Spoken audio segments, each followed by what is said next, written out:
শাহী chicken rezala. ঘরোয়া মশলায় যদি রেস্টুরেন্টের মতো শাহী স্বাদ পেতে চান, তবে আজকের রেসিপিটি আপনার জন্য। আজ আমি তৈরি করে দেখাবো জিভে জল আনা চিকেন রেজালা।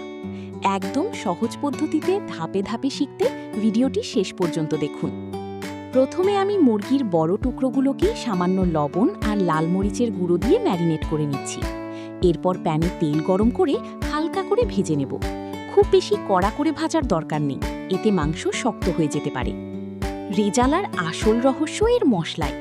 আমি এখানে পেঁয়াজ, কাঁচামরিচ, পোস্তদানা আর জয়িত্রী এলাচ দিয়ে একটি মিহি পেস্ট তৈরি করে নিয়েছি। এই পেস্টটি গ্রেভিকে অনেক বেশি রিচ আর সিল্কি করবে। প্যানে তেজপাতা আর আদা রসুন বাটা দিয়ে একটু কষিয়ে নিয়ে আমার তৈরি স্পেশাল মশলার পেস্টটি দিয়ে দিচ্ছি। মশলা থেকে তেল আলাদা হওয়া পর্যন্ত অপেক্ষা করতে হবে। এরপর ভেজে রাখা চিকেনগুলো দিয়ে ভালোভাবে মশলার সাথে মিশিয়ে নেব। এখন এতে যোগ করছি 1 কাপ তরল দুধ বা টক দই।